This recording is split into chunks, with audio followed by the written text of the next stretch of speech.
sampai sholat isya. Pas gue wudu itu gue biasa aja sampai gue gelar sejadah. Pas gue udah mulai sholat nih, baru takbiratul ihram. Allahu Akbar.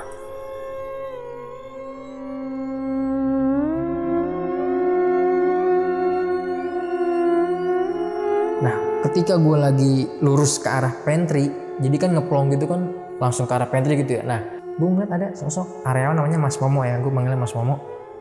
Dia turun, tuk tuk tuk. Situ gue langsung, Mas Momo, Mas Momo. Dia nggak menghiraukan gue bang, itu jarak gue sama dia lah 20-30 meter lah. Gue jalan, gue hampirin ke pantry. Pas gue ngelongok gini ke pintu pantry, gue buka. Astagfirullahaladzim, nggak ada bang.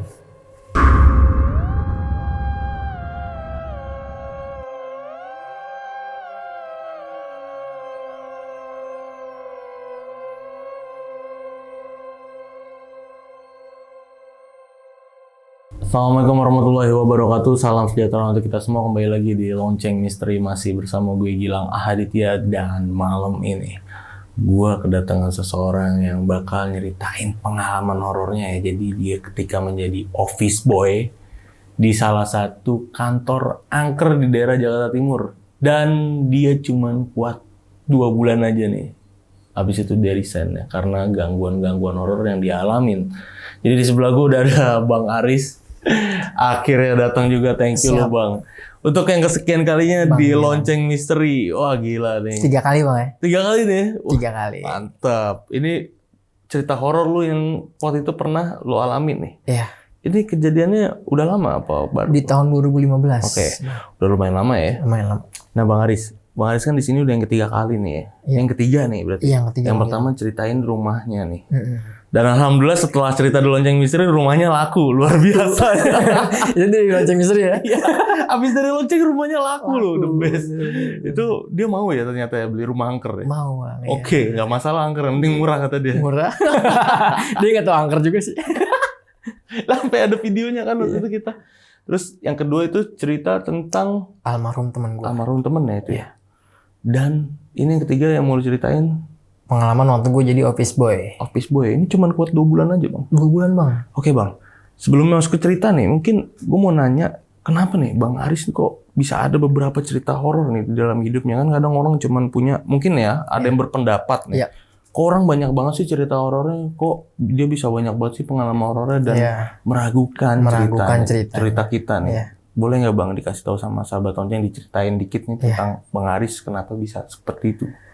Ya jujur aja, sebenarnya emang nggak mau ya buat ngalamin siapa yang mau gitu ya. Dan di sini gue ngejelasin ya, gue ini nggak ada kelebihan yang bisa dibilang orang banyak misalkan indigo atau apa. Peka, kalau menurut gue sendiri nggak berpikir gue peka nih, enggak. Kalau menurut gue jujur pribadi bang, kayak gue ngalamin kejadian waktu temen gue meninggal, gue diteror di rumah gue. Itu sih menurut gue emang lagi papasan apesnya gue aja kali ya. Sebenarnya gue nggak mau bang.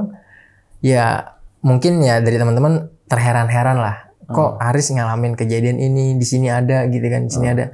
Dan ini yang ngalamin pun maksudnya dari cerita lu itu nggak cuman kayak cerita pribadi aja kan? Iya. Jadi banyak cerita dari orang-orang sekitar juga nih yang menguatkan cerita itu ya. Yang kan? ngalamin. Ya kan, bener ya.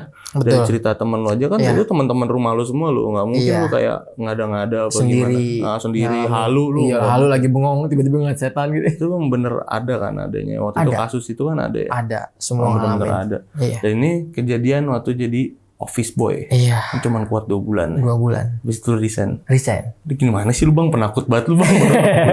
Emang lu berani bang? Oke. Yaudah bang, langsung kita mulai aja nih ceritanya. Siap.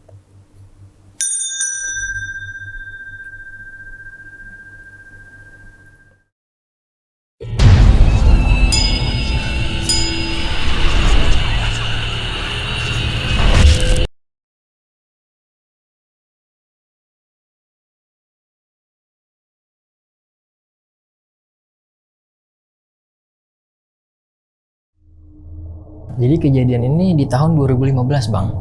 Jadi pada saat itu gue emang lagi nganggur nih. Nah abang gue pulang gawe hari Jumat tuh tepatnya. Dia bawa selembaran pamflet gitu. Oke. Rumah gue di Tanjung Barat nih. Nah selembaran pamflet itu gue lihat beralamat di Cijantung Jakarta Timur, membutuhkan office boy. Abang gue bilang, nih lu ngelamar nih, deket nih, mumpung deket, kali aja rezeki lu, kata dia gitu kan. Yaudah, gue pikir Sabtu Minggu kan off nih kantor, Senin man, gue bilang gitu sama abang gue. Yaudah Senin lu rapin, ntar malam CV-nya gitu kan. Malam gue foto, gue rapin tuh CV. Singkat cerita, Senin nih, hari Senin gue OTW nih ke kantor itu. Gue gambarin nih, jadi ini kantor bukan kantor satu kantor gitu, jadi berupa ruko bang, di daerah Cijantung. Ruko 3 lantai. Nah sampailah nih gue sampai waktu itu jam 8, ketemu sama HRD-nya namanya Mbak Ana. Gue samperin, terus gue interview nih sama Mbak Ana. Kata Mbak Ana, Riz posisinya kamu sebagai office boy ya, salary gue disebutin lah sekian-sekian. Nah, jadi OB ini gue junior, senior gue ada namanya Bang Samsul. Nah, dia ditugasin buat lantai 3 aja nih. Jadi tugas gue lantai 1 sama 2 aja. Gue dikasih kunci sama Mbak Ana, terus kata Mbak Ana gini, kamu kira-kira siapnya mulai sekarang atau nanti nih di hari Selasa atau Rabu, Riz? Saya terserah kamu aja, kata Mbak Ana. Terus gue bilang, kalau sekarang kayaknya belum siap deh Mbak. Besok gimana? Gue bilang gitu kan. Akhirnya Mbak Ana ini mengiyakan, yaudah besok aja ya. Nah tapi besok kamu datang lebih awal ya Riz, jam 6 lah. Pokoknya sebelum karyawan datang kamu udah harus datang. Karena Samsul datangnya setengah 8. Dia bilang gitu. Karena Samsul kan cuma buang-buang sampah aja di atas gitu kan. Ya udah, singkat cerita, di hari Selasa itu masuk nih gue di hari pertama bang ya. Gue masuk, nah kan di depan ruko ini ada warung, gue sebutnya Bude ya, warung-warung kopi, rokok, gorengan gitu ya. Pas gue masuk, kan gue emang ditugasin tuh suruh kalau nanti karyawan pada pulang turunin. Pas datang gue naikin lagi jetrekin listrik itu kan di saklarnya. Gue jetrekin listrik, gue buka ruko. Gue emang sebelum masuk itu gue kebiasaan ngucapin salam tuh, assalamualaikum. Nah pas gue buka, lepas jaket, buka helm, gue taruh di locker kan. Nah locker ini berdempetan sama pantry nih lantai. Jadi setiap lantai ada pantrynya bang. Gue taruh lah. Nah kan tuh ada stok-stok aqua baru nih, aqua galon baru nih kan. Gue entah kenapa nih ya, nggak ada yang menggerakkan ya. Gue juga belum pegang itu galon ya. Itu tiba-tiba 1 galon jatuh bang. Ada 4 atau 5 gitu. Display gitu buat nge-display. Tuh jatuh bang 1 galon. Di situ gue langsung, kenapa nih? Kan gue emang penakut nih ya. Wah kenapa nih jatuh? Ya udah gue nggak pikir panjang, ya merinding. Gue angkat tuh, gue diriin lagi tuh galon. Ya udah, gue naik ke lantai 2 nih. Gue tutup lantai 1, gue naik ke lantai 2. Karena kan belum ada siapapun. Gue nyalain lampu tuh, nyalain saklar-saklar lagi lantai 2. Sampai di lantai 3, tapi gue nggak masuk ke atasnya, gue cuma di bagian tangganya aja gue nyalain lampunya. Gue turun. Nah, gue start di lantai 1 nih, gue start kerja. Ketika gue lagi nyapu, nah gue nih ngedenger kayak ada aktivitas orang jalan nih, langkah di lantai 2. Dek, dek, dek gitu kan. Gue sempat diem dulu di situ. Gue mikir, baru gue doang nih, gitu kan. Ya udah, gue nyapu. Selesai nyapu, gue ngepel kan. Di lantai 1 itu masih ya. Ketika gue ngepel, nah nggak cuma langkah nih, tapi kayak ada aktivitas orang ngomong, gimana sih bang? Kayak kesibukan udah mulai kerja. Gue bilang, wah, di hati gue langsung gini, wah angker nih kantor gitu bang. Antar nanya gitu kan sama Bang Samsul. Karena kan emang Bang Samsul di situ udah 3 tahun lebih, Bang Samsul senior gue. Udah selesai di lantai 1, gue naik ke lantai 2. Nah di lantai 2 itu kan ada satu ruangan karyawan panjang banget nih, ada 15-an karyawan gitu kan, besar. Nah jadi gue jelasin juga bang, di sini satu kantor 2 PT bang. Jadi ada 2 direktur, 2 manajer gitu kan. Nah satu manajer gue yang gue kerja di PT ini dempet banget sama ruangan karyawan yang ramai itu, yang 15 karyawan itu. Nah gue lagi nyapu-nyapu nih, kan ada setiap sudut dikasih lemari kabinet tuh yang buat file-file ya. Nah gue ngedenger kayak ada yang mukul-mukul bang, kayak der, kan besi kan, der. Gue ya masih positif, gue pikir gini ya, apa buntut cicak gitu kan. Udah, gue nyapu lagi, gue lap-lapin meja karyawan tuh pakai kanebo kan, pakai kanebo basah, gue lap-lapin. Nah tuh bunyi lagi tuh bang, dari yang lemari yang sebelahnya lagi beda nih, der. Masa suara bisa bergantian nih? Tadi kan di yang lemari sini, ini pindah yang ke sudut pojok gitu kan. Udah, gue biasa aja. Nah ini yang tadi gue bilang ruangan manajer GM gue ini belum gue buka pintunya kan. Kan mejanya dia emang gue udah tahu nih, sebelumnya kan gue disuruh sepil nih pas pertama kali datang itu. Gue udah tahu nih mejanya dilapisin kaca atasnya gitu kan.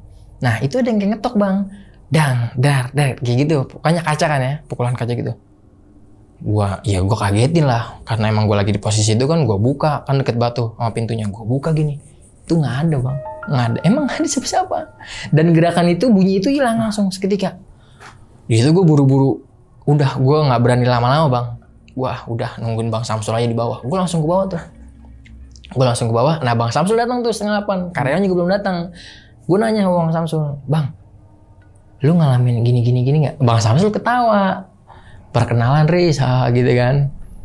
Nah, pas di siang hari jam 1:30, gue di bawah nih posisinya, deket ruang resepsionis. Jadi di ruang resepsionis itu ada bangku panjang yang menghadap. Jadi kantor gue ini lorong, ruangan direktur keuangan, direktur operasional, naik ke tangga, ada tangga gitu kan. Nah, jadi posisi gue di sini Bang Samsul. Nah, di sini resepsionis. Nah, pandangan gue langsung ke arah lorong gini bang, ke kanan gitu kan. Nah, gue ngeliat nih ada asap yang keluar dari ruangan direktur operasional gue. Kayak asap dari ruangan dia, terus panjang. Nah, itu gue belum nyolek temen gue nih, Bang Samsul ini, gue belum ngeliat dia. Gue ngeliat keluar asap panjang, naik ke lantai 2. Langsung gue tarik kan, bang, ayo dah kita ke operator CCTV gitu kan, di ruangan Pak Riko gitu kan. Lu ngeliat apaan, udah ayo gitu. Dan emang kalau ada direktur gua itu ruangan baru, dan kebetulan itu emang direktur gua nggak ada yang pada datang, direktur operasional masih terkunci bang. Jadi kan mustahil nih. Iya. Itu ruangan gelap, belum ada orangnya kan. Gua ke atas, gua ke ruangan Pak Riko. Pak misi pak. Kenapa Riz? Pak boleh diputar nggak pak? Di play CCTV ruangan bawah, gue bilang itu kan lantai 1. Ngeliat apaan lu? Dia langsung rame gitu kan. Enggak, lihat lu apa? Gue ngeliat asap, gue bilang gitu kan. Dibuka lah, diputar sama dia. Ya asap nih, gini. Ya asap itu tebel bang, tapi nggak berbentuk gitu ya. Gerakannya itu bang, slow motion banget, lambat gitu kan. Wah iya kok. Nanti ada Pak Arif nih di situ. Pak Riko sama Pak Arif. Terus kata Pak Riko gini, siang-siang bisa ya nampakin ya? Gitu kan, dia adu argumen. Terus kata Pak Arif, ya bisa lah, kan dia kan berdampingan, maksudnya ya dia bisa, nggak setiap malam doang ditunjukin. Gua aja sholat asar ditunjukin. Di sini Pak Arif buka omongan, pokoknya lu Riz jangan sholat di lantai 3. Jadi ada musola kecil bang, di lantai 2 juga ada musola, di lantai 3 ada musola. Lu pokoknya kalau sholat udah di lantai 1 aja, katanya gitu. Kemarin gue sholat asar ada bayangan hitam gede. Wah, di situ gue langsung ngedon ya, genderuwo pak. Wah, gue nggak tahu dah, pokoknya gede dah gitu kan. Udah, terus akhirnya rame tuh, semua Mbak Wina semua pada nyamperin tuh. Apaan Riz, ngeliat apaan? Wah, harus ngeliat setan gitu kan. Udah, di situ gue mengakhiri obrolan. Ya udah pak, makasih ya pak, gitu kan. Karena gue ya udah gue cukup lah informasinya. Turun lah gue ke bawah. Sampai di situ, sampai karyawan pulang, gue nggak, ya alhamdulillah gitu, nggak ngalamin, biasa aja. Sampai karyawan pulang semua gue kunciin pulang. Nah, di hari kedua ini bang, gue mulai pas gue datang tuh jam 6.15, kan budinya negor gue, udah baru datang deh, ya udah gitu kan. Udah gue nyalain saklar, gue naikin saklarnya, gue buka loring doornya, baru tuh kunci, gue buka pintunya. Assalamualaikum. Nah di sini gue ngedenger kayak suara anak kecil rame, kayak girang gimana sih? Dia entah dia takut ngelihat gua wujud manusia atau cahaya terang banget nih pas gua buka pintu. Di situ gua nggak berani masuk bang, karena emang jelas banget gua denger di kuping gua, oh shit, kok begini ya, ramai banget anak kecil ya. Gua diem tuh, sampai kata Bude, kenapa dek? Nggak Bude, gua sampai ngerokok dulu terus batang. Masuk nggak ya? Gua udah gitu bang, gua masuk nggak ya? Cuma ntar kalau gua nggak masuk, gua diomelin nih gitu kan. Nah, Bismillah dah, gua masuk tuh. Gua masuk, beraniin diri lah. Gua lepas jaket gua, helm gua taruh di loker. Gua naik lagi nih ke lantai 2, nyalain lampu. Itu kan emang kemarin kan udah gua rapi-rapi nih bang. Setiap bangku karyawan di kursinya tuh udah gua masukin, selipin ke mejanya masing-masing kan. Ya gua lihat masih rapi nih. Udah gua nyalain lantai 2, lantai 3 lampu. Gua turun lagi, gua start. Gua nggak ngalamin apa-apa. Pas gua naik ke lantai 2, gua ngeliat ada 4 bangku yang udah tergeletak di lantai. Tadi kan gue nyalain, gue masih sadar betul nih, masih rapi di bangku, di mejanya masing-masing kan. Itu ada 4 bangku yang udah jatuh. Gue langsung merinding tuh di situ, merinding. Gue udah ya Allah nih kenapa lagi nih. Tapi lu nggak dengar suaranya ya? Padahal itu bangku lu. Nggak ada. Bangku jatuh. Seharusnya kan bunyi. Iya. Nggak ada suaranya. Nggak ada. Itu kan besi ya. Kok berarti jadi jatuhnya pelan-pelan? Aduh, gue nggak ngerti lah ya. Karena nggak menimbulkan suara. Nggak menimbulkan suara. Gue kagetnya tuh, lah kok nih 4 bangku udah di lantai nih, udah berserakan gitu kan. Ya udah. Gue sambil merinding ya. Gue mau nggak mau. Ya tuntutan ya bang, lagi-lagi ya sendiri. Gue pikir, aduh kalau gue harus turun nungguin Bang Samsul, terlantar nih kerjaan gue nih. Udah berani diri Riz. Gue rapin lagi lah bangku-bangku itu. Gue lapin meja karyawan lagi pakai kanebo, selesai nyapu. Nah jadi kan yang tadi gue bilang, di setiap ruangan itu ada pantry. Nah di pantry ini ada ruangan GM gue yang PT beda nih, bukan yang gue kerja gitu kan. Iya. Ya gue masuk sih, pertama kali gue buka kan dia pintu geser gitu kan. Ya semua filenya rapi gitu bang. Maksudnya kemarin gue bersihin lah. Ketika gue lagi ngelap meja karyawan di ruangan sebelah, itu kayak ada yang jatuh tuh. Benda kayak yang jatuh, wah gitu kan. Gue langsung kaget kan. Langsung gue lari, gue hampirin tuh. Kenapa nih ruangannya Pak Solihin gitu kan. GM gue namanya Pak Solihin. Pas gue liat, nah itu file-file udah pada berantakan bang di lantai. File-file udah pada berantakan di lantai. Sedangkan tadi kan gue nyampe aja kan, gue nyalin pantry segala macem, rapi-rapi aja kan. Pas gue masuk ke ruangan GM gue langsung kayak, wah udah mending parah dah. Sampai hati gue bilang gini, jangan ganggu dong, di sini kan gue niat mau nyari duit nih, kerja gitu kan. Udah tetap gue rapiin, filenya gue taruh lagi di mejanya kan. Nah gue kembali lagi lah ke ruangan itu. Gue sampai mikir, kok begini banget nih, baru 2 hari kerja. Ya udah, gue nyapu, gue ngepel. Kan ada TV nih, ada TV di ruangan karyawan itu. Itu ya mungkin emang nasib gue lah dijailin itu tiba-tiba TV itu nyala sendiri bang, on sendiri, langsung ke program gitu, langsung ada siaran gitu kan. Oh, malah volumenya besar banget, udah tiba-tiba langsung ngagetin gue. Gue panik kan, nyari mana nih remote nih, gitu kan, remote mana nih? Gue cari ke laci-laci, gue cari lagi ke meja-meja, ada nih, langsung tuh gue matiin. Gue panik tuh situ. Apa emang di timer apa gimana nih? Antar gue nanya Bang Samsul apa Pak Hasan nih karyawan situ kan, gue deket banget sama Pak Hasan. Ntar gue nanya Pak Hasan nih. Udah, gue langsung, ya kerjaan gue udah gimana ya bang, udah bercampur panik, gue buru-buru dah, nggak mungkin nggak selesai lah. Gue langsung ke bawah lagi, datang Bang Samsul, nah gue langsung nanya kan 7:30 itu, Bang, TV di ruangan karyawan di tempat Pak Hasan di timer ya? Oh, siapa yang timer? Coba ntar lu tanya Wina, kalau nggak Hasan, kalau nggak si Pak Arif gitu kan. Ntar gue tanya apa? Nyala sendiri bang, gue bilang gitu kan. Kali, iya lah, gue sejak bujuk kerja nggak kenapa-napa kata dia gitu. Lah, gue nggak tahu deh bang. Udah tuh, singkat cerita obrolan gue keluar dulu, ngopi-ngopi kan, ngerokok, masuk nih karyawan, Pak Hasan nyampe, gue nanya lah ke Pak Hasan, di baru parkirin motor langsung gue tanya kan, Pak, saya mau nanya Pak, nanya apa nih? Pak, yang TV di ruangan karyawan itu di timer ya, ada yang timer ya, nyala sendiri mati sendiri ya? Ah, siapa yang kerjaan kayak gitu, nggak ada lah kata dia gitu ya. Mati udah matiin kata dia, nyala ya kita pernah nyalain gitu. Emang apa? Nyala sendiri Pak, masa? Ya waduh, ayo lu, kata dia gitu kan, dia nakutin. Ayo lu Riz, wah, karena emang kamu kemarin kayak gini juga gak? Baru ini Pak, baru hari ini nyala sendiri, kemarin mah kagak, gue bilang gitu kan ya. Udah, di situ dibilang, udah anggap aja perkenalan. Dia ngomong lagi-lagi gitu, perkenalan. Iya, dia ngomong anggap aja Riz perkenalan. Wah, gue bilang iya udah Pak. Selesai tuh. Nah, di siang harinya itu jadi ada Mbak Ana ini bawa anak, dia masih punya anak umuran 2 tahun atau 3 tahun gitu ya. Gue nanya kan, wih Mbak, bawa anak nih gitu kan. Iya Riz, soalnya nyokap gue lagi kurang enak badan.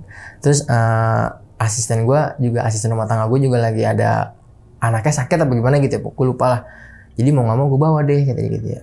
Tolong jagain ya Riz kalau misalkan dia keluar-keluar. Oh iya Mbak. Karena Mbak Ana ini emang di lantai 2 gitu kan. Iya. Udah, singkat cerita siang gue lagi nyuci gelas nih. Lagi nyuci gelas di pantry itu kan berdempetan nih sama ruangan Mbak Ana itu kan, sama GM itu. Nah gue ngeliat nih bang, anaknya keluar nih yang cewek nih, yang umuran 2 tahun atau 3 tahun gitu lah. Udah bisa jalan tapi masih ngerembet gitu kan. Gue lihat ya udah, gue nggak lanjutin cuci gelas gue nyamperin kan. Mau mana gitu. Gue gendong nih. Gue lihat Mbak Ana lagi sibuk nih di mejanya kan. Mbak, ini anaknya. Gue bilang gitu kan. Oh iya Riz, maaf Riz, saya nggak lihat gitu ya. Saya nggak lihat Riz, makasih. Gue tutup nih pintunya, pintu geser kan, gue tutup, gue lanjut nyuci piring gue. Nah nggak lama gue ngeliat lagi nih, lah kok udah di deket mesin fotokopi anaknya nih gitu kan, karena kan pas mau dinaik ke lantai 2 ada mesin fotokopi kan buat karyawan. Udah biar nah, paling nggak kemana-mana gitu kan pemikiran gue. Pas gue noleh lagi, lah kagak ada, panik gue bang. Gue lari buru-buru kan, gue lihat, wah anaknya mau tahu bang, udah naik di lantai 3. Anaknya Mbak Ana ini. Lah gue langsung panik. Di situ emang nggak ada siapa-siapa tuh. Karena lagi pada sibuk kan, jam siang kan, jam 2 lah, kalau nggak jam 1 jam 2 kan. Gue langsung ke atas, tapi belum sampai ke lantai 3-nya, masih di pas jadi naik. Nah dia masih di lantai sini nih, belum sampai di lantai 3-nya gitu kan. Langsung buru-buru gue ambil kan, gue gendong. Mbak ini mbak anaknya keluar lagi mana? Ya Allah Riz, maaf ya aku ngeliat lagi, maaf aku kunci aja deh gitu. Gue mikir gini, ya kali dia di jalan masih merembet, masa cepat banget gue liatnya di depan mesin fotokopi gitu kan. Tapi gue nggak ngadu nih ke maknya, takut ya gimana gitu kan. Udahlah gue diem aja, udah gue ke bawah gue ngerokok kan. Nah pas gue lagi ngerokok di luar kantor gue kan, tiba-tiba resepsionis gue nih si Rani keluar nih manggil gue, Riz ada telepon tuh dari bos direktur utama gitu kan, Pak Ruby. Ada apaan ya? Aku mau ngomong sama lu gitu kan. Gue samperin lah, gue angkat teleponnya. Iya Pak. Bos, karena bos gue Pak Ruby ini emang muda bang, jadi sama gue nih gaul banget gitu, bos bro gitu kan. Dia bahasin gue gitu, bos nanti lu kalau karyawan pulang, lu jangan pulang dulu ya, temenin gue. Soalnya si Joni nih supir gue lagi ada keperluan keluarganya gitu kan. Mungkin dia sampai antara jam 8 atau jam 9 malam. Pokoknya gue minta lu jangan pulang. Kalau yang lain pada pulang nanti gue kasih villa gampang. Beres bos, gue bilang gitu kan, aman. Udah selesai. Nah di siang itu gue nggak ngalamin apa-apa ya bang. Sampai singkat ceritanya nih, karyawan udah pada pulang jam 5. Nah gue udah mau angkat-angkatin gelas-gelas nih bekas karyawan ngopi kan. Yaudah gue kunci lah, gue mikirnya takut ada nanti ya orang gila atau orang yang dikenal masuk kan.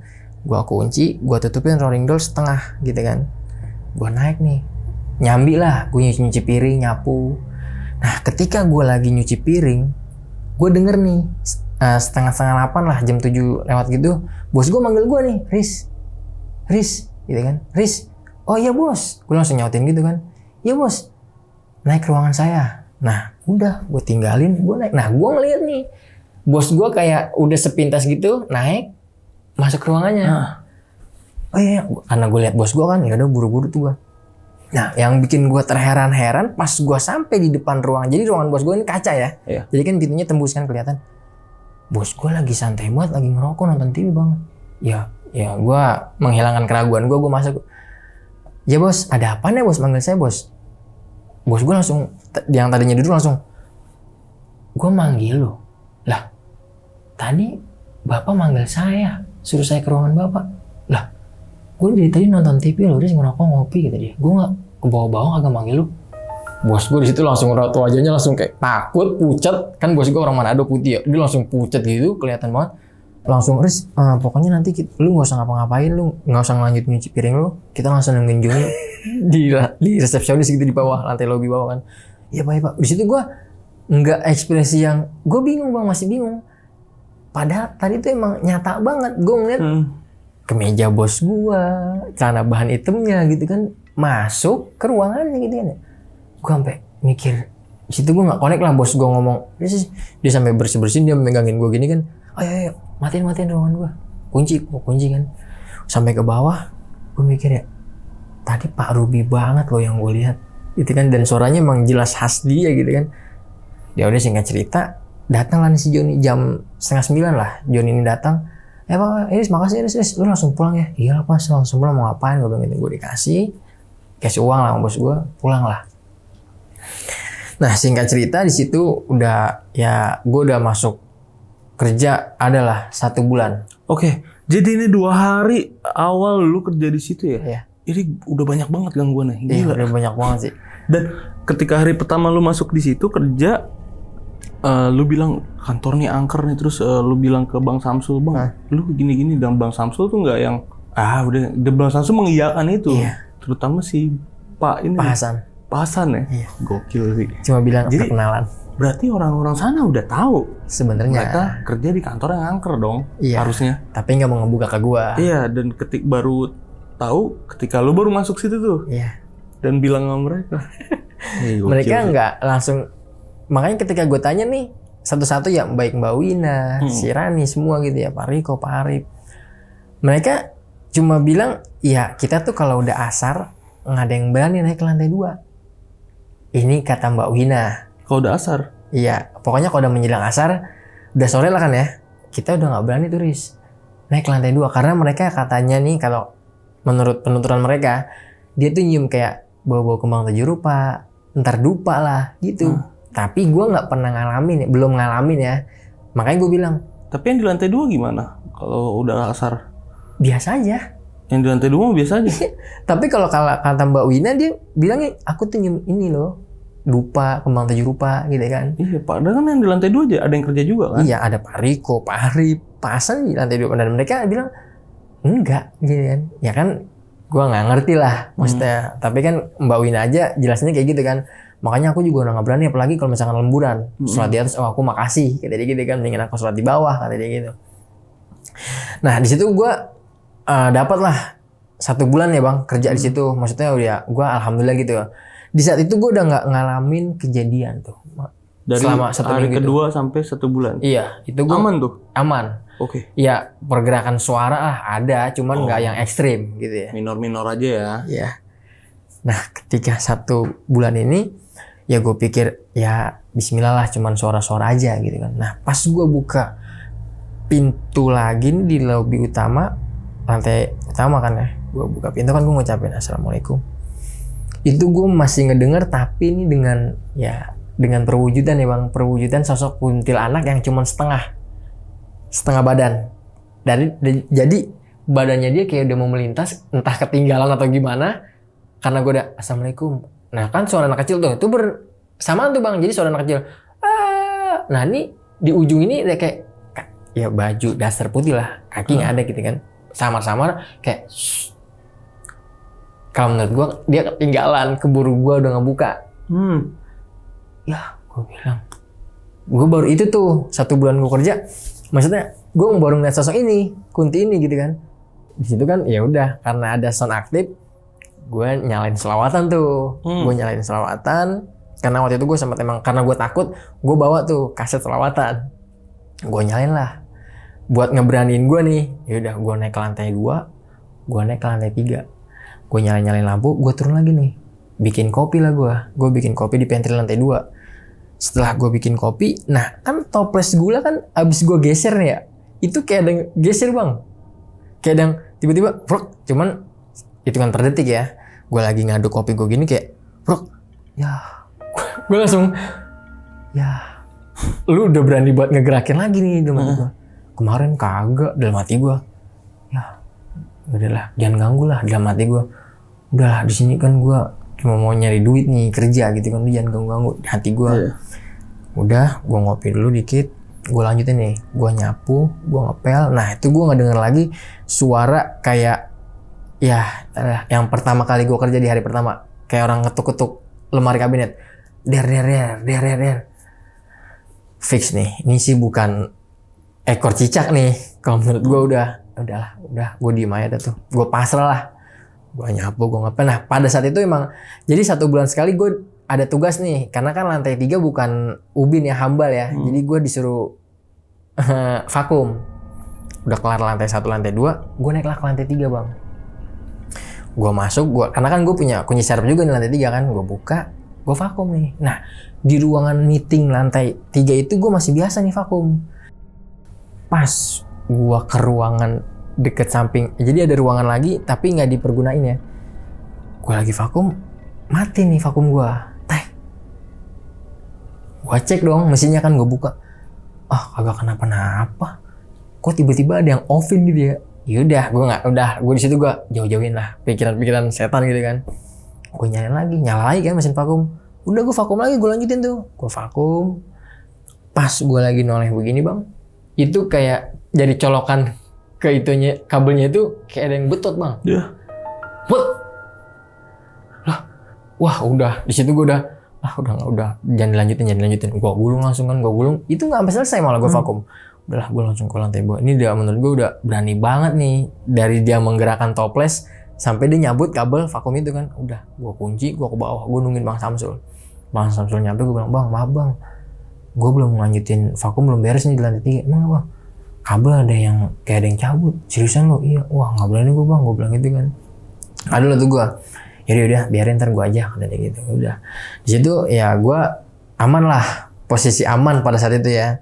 Nah di saat itu hari Kamis, gue inget banget hari Kamis mau malam Jumat.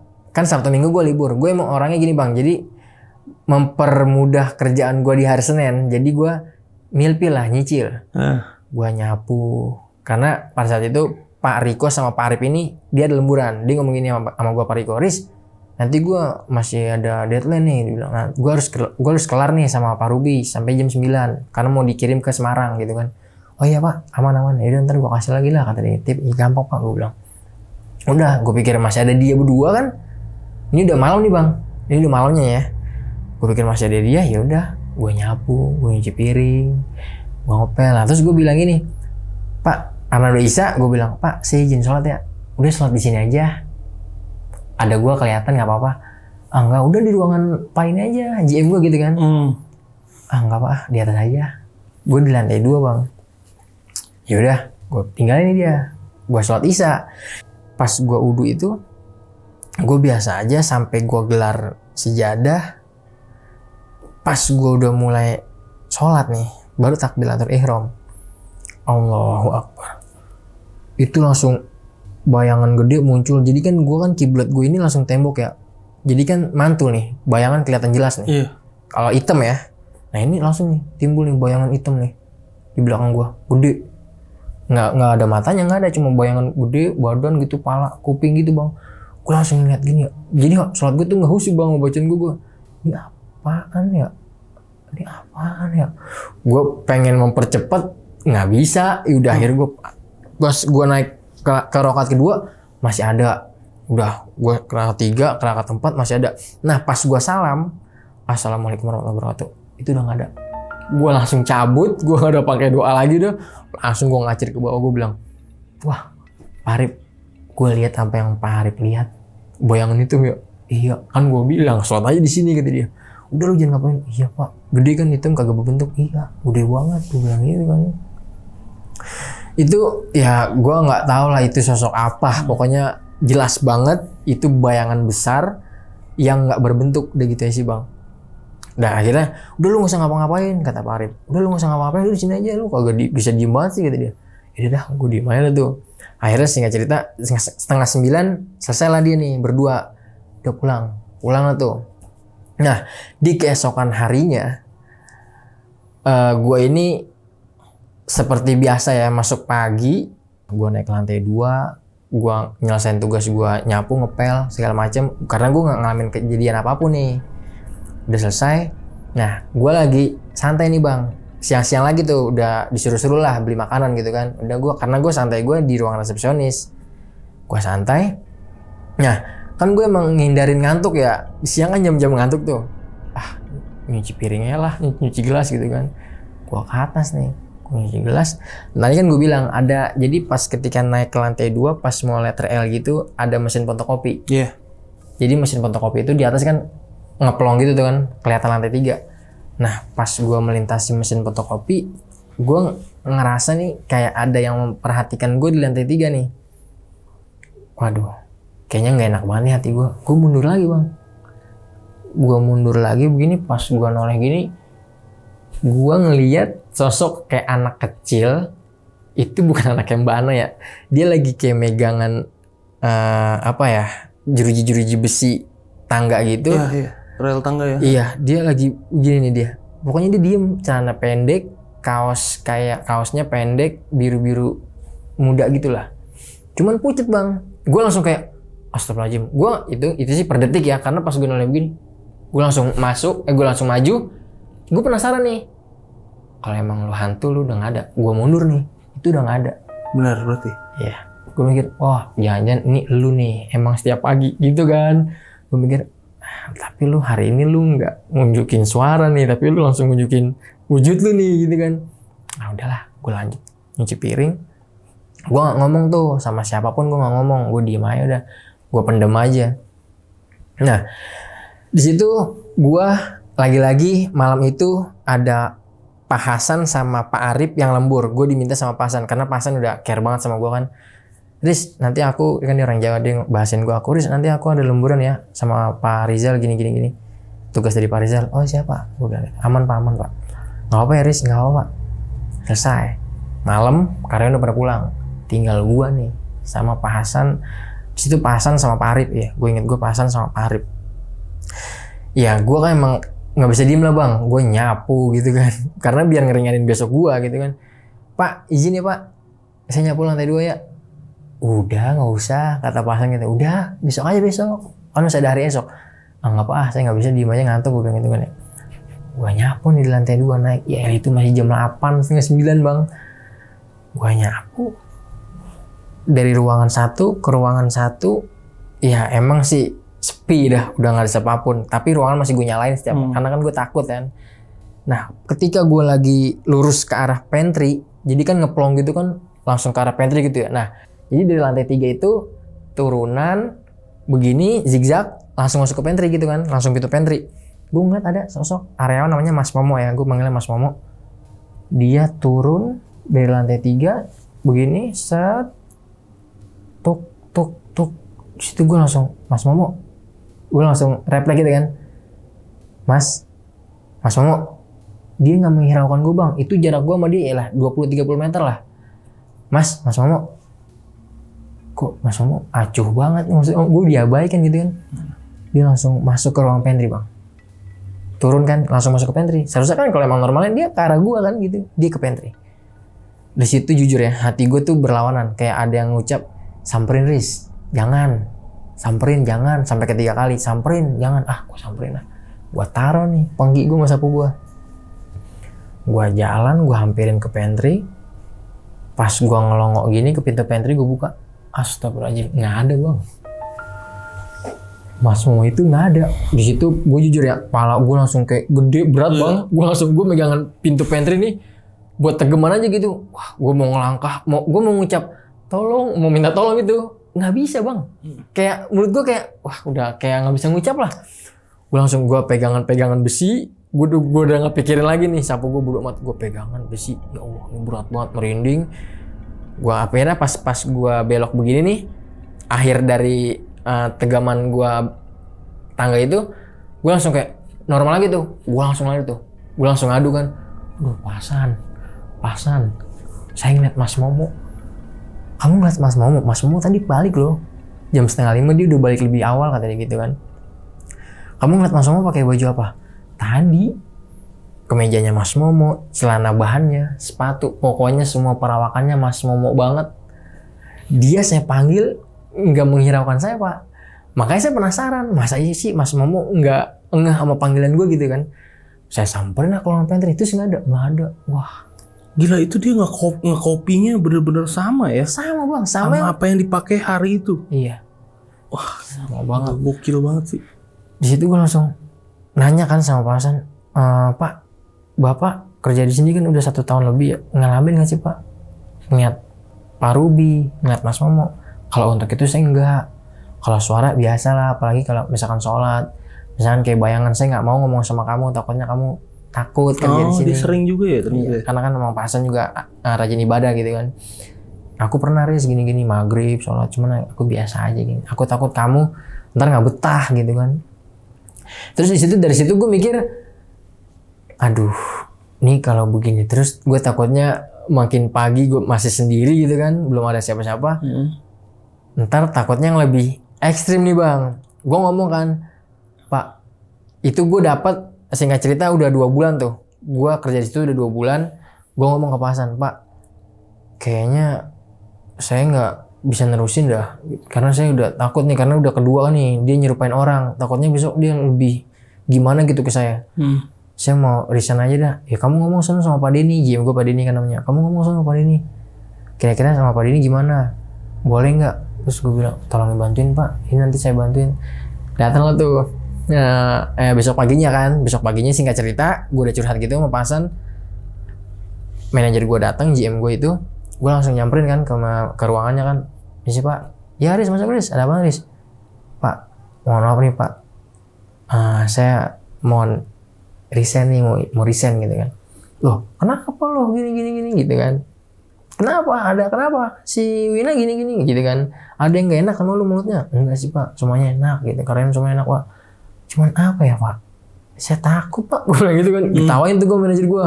Wah, San, si Aris takut kok, si Aris penakut gitu kan. Iya Pak, soalnya ya mungkin Bapak gak ngalamin apa yang saya alami nih, gue bilang gitu kan. Cerita tuh, keluar tuh ke ruangannya kan. Si Aris ngeliat apa San?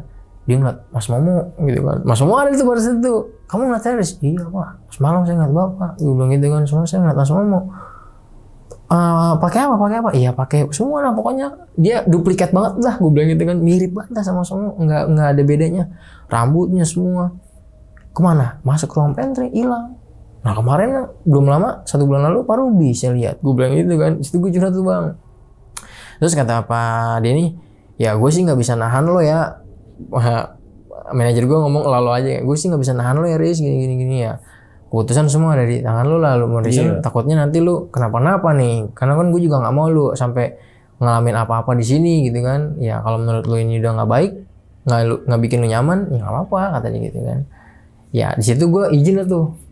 Gue udah nggak berani ngelanjutin. Itu gue 2 bulan Bang, fix. Gue dapet 2 bulan kerja di situ. Gue udah nggak kuat menurut gue. Ya udah akhirnya gue resign tuh. Daripada lu lanjut sebulan lagi lu ngalamin yang lebih parah ya. Iya, karena gue mikir dia udah sampai berani banget gitu kan. Iya. Tadinya cuma suara, terus pergerakan, topless, yang gitu kabel ya. tuh. Iya, kabel ditarik. Itu mau wujud itu, Pak Ruby sama Mas Momo. Tapi emang kalau udah duplikat bahaya sih Pak. Kalau udah duplikat, kalau menurut gue ya. Iya. Karena dia bisa nyelakain kita loh. Secara nggak langsung ya. Secara nggak langsung. Iya. Dan dia bisa nipu. Iya, manipulasi lah. Manipulasi. Iya kan sifatnya mereka begitu. Iya, jin ya. Memanipulasi. Dan kalau udah sampai bisa ngeduplikat bener-bener persis banget, itu gila sih. Iya. Yang kemeja semuanya rambut. Iya, semua rambut. Ya Bang Aris, dari cerita Bang Aris nih gue mau nanya nih paling. Kan dari tadi banyak nih Bang Aris alamin di situ nih. Terus ada nggak Bang dari pegawai situ yang Bang Aris denger nih ceritanya yang paling serem yang menurut Bang Aris? Iya. Dari pegawai situ ya? Ada nggak? Mbak Wina sih. Mbak Wina, yang tadi dia ngejelasin gua kan suara. Cuman dia emang pernah ngalami juga nih. Satu. Gimana tuh? Dia kan orangnya kayak nggak mau ngandelin OB ya, maksudnya. Ya dia sadar diri kalau misalkan dia habis makan atau minum gitu kan. Nah dia sendiri Bang di pantry. Nah dia pernah cerita nih sama gua. Sama ke Pak Hasan juga dia curhat. Nah dia ini ngelihat sosok, tapi apa ya? Dibilang nggak nyerupain karyawan yang ada di situ. Pokoknya tadinya tuh yang dipikir sama dia, orang mau benerin mesin fotokopi. Karena kan emang dari pantry ini kan jelas banget nih. Kalau tegak lurus itu kan kelihatan nih. Nah dia ngeliat orang nih. Dia ngeliat orang, dipikirnya dia lagi berdiri di depan mesin fotokopi. Dia pikir teknisi atau apa gitu kan. Tapi dia menjelaskan bukan. Kalau karyawan sini kan pasti dia tahu kan. Nah dibilang itu orang asing. Nah dia tanyalah ke Mbak Ana. Mbak tadi mesin fotokopi kita dibenerin sama teknisi. Loh enggak loh. Kalau emang ada, laporan dulu lah ke saya. Gitu kan, baru di ACC gitu kan. Kalau emang mau benerin gitu kan. Enggak ada. Lah, tadi saya lihat siapa ya? Bukan Pak Riko, bukan Pak Hasan. Itu sih. Itu jadi bukan siapa ya? Siang loh. Bukan siapa-siapa, dia bukan karyawan dalam. Muncul gitu ya? Iya, tapi dia diem aja ya kalau menurut Mbak Wina ya. Dia diem aja di mesin fotokopi. Dan emang sering kejadian Bang. Jadi mesin fotokopi ini, tadi gue lupa cerita. Siang-siang itu kan kalau setiap karyawan make kan di-onin dulu ya. Di start. Baru mesin nyala. Itu kadang emang nyala sendiri Bang. Dan dia mengcopy sendiri. Jadi misalkan lu bekas lu fotokopi. Kan lu udah cabut kertasnya. Nah itu keluar lagi Bang. Yang tadi sisa bekas lu. Padahal kertasnya kan dulu ambil. Iya benar. Itu sering terjadi di mesin fotokopi itu. Kalau siang. Dan gue pernah dikasih tahu tuh Bang Samsul, kata Bang Samsul, lu kalau mesin ini udah lu matiin aja dari mesin belakang, lu matiin aja, lu mulai ulang, kata dia gitu. Jadi kan ada mesin tombol on off itu di belakang, lu nyalainnya, lu matiin aja Riz. Ntar lu start lagi. Itu Bang. Kalau kiri kanannya itu apa? Itu kan tadi kantor ruko gitu kan? Iya. Kiri kanannya dia tuh apa? Kantor? Itu toko-toko elektronik. Elektronik. Bengkel, Indomaret. Wah, pada rame Rame. Akses itu emang rame, Bang. Kalau dari itu lingkungan situ pernah ada nggak kayak cerita-cerita lainnya gitu dari Indomaret, dari pegawai Indomaret? Nah, kalau yang di elektronik ini, Bang, gue inget nih Bang Imam ini. Nah, dia taunya sosok cewek. Ya, gue langsung mendeskripsikan yang tadi gue lihat setengah ini nih. Iya, yang terbang ya. Yang sisa setengah dia belum habis gitu kan. Dia ngomong nih ke gue, terus ke parkiran. Jadi di samping ruko gue ini kan ada Indomaret. Nah, di samping Indomaret ini ada, ya mungkin ada yang kenal lah. Di sini bubur engkoh apa gitu pokoknya. Gue nggak mau sebutin lah ya. Nah, parkirannya namanya tukang Bang Jaya nih yang jaga parkir. Nah, dia emang suka nanya-nanya nih. Kalau misalkan lu ngalamin kejadian apa? Nah, dia nih yang ngejelasin kalau tadinya itu kebon. Ruko nih. Sebelum didiriin ruko ya, sebelum ada pembeli gitu, sebelum ada yang dia kamsi situ ya. Dia kamsi situ. Dia tukang parkir. Nah, kalau dia ngejelasin riwayat aslinya tadi itu emang ini semua nih sampai yang dia jagain itu rumah makan bubur itu kebun, Riz. Oke, menarik. Nah, sahabat lonceng itu tadi cerita dari Bang Aris ya tentang pengalaman nih waktu kerja menjadi OB atau office boy di kantor angker di daerah Jakarta Timur. Jadi buat sahabat lonceng yang udah nonton video ini dari awal sampai habis, gimana pendapat kalian? Tulis di kolom komentar. Dan kalau kalian nih masih mau nanya nih atau penasaran sama ceritanya Bang Aris, itu bisa langsung nanya ke Bang Aris ya, langsung bisa Bang ya. Bisa, Bang. Instagram lu di mana Bang? Bisa sebut nggak Bang? @arsmrdn. ARSNMDN. Nanti linknya gue taruh di deskripsi. Siap. Terus juga jangan lupa nih ya, Bang Aris ini juga punya channel YouTube namanya Dimensi Mistik. Di situ juga banyak banget cerita-cerita horor menarik yang gak kalah menariknya nih dari Lonceng Misteri. Ya buat nambah asupan horor kalian nih, kalau ada yang kurang ya kan nih. Biasanya kan gitu ya, kalau satu episode kurang, ada yang kayak gitu loh. Itu bisa langsung mampir ke channelnya Bang Aris di Dimensi Mistik. Masih jalan kan Bang? Masih upload ya? Masih jalan Bang, alhamdulillah. Tuh, narsumnya juga keren-keren banget di sana. Nanti linknya gue taruh di deskripsi. Dan yang terakhir gue mau ngucapin banyak terima kasih nih sama Bang Aris. Thank you banget Bang. Sama-sama Bang Gilang. Akhirnya udah kesini lagi buat ceritain pengalaman horornya di Lonceng Misteri buat sama sahabat lonceng juga, buat ke gue juga nih khususnya. Thank you nih Bang ya. Sama-sama Bang Gilang. Dan akhir kata gue Gilang Ahaditya izin pamit. Aris Dimensi Mistik. Izin pamit. Dadah.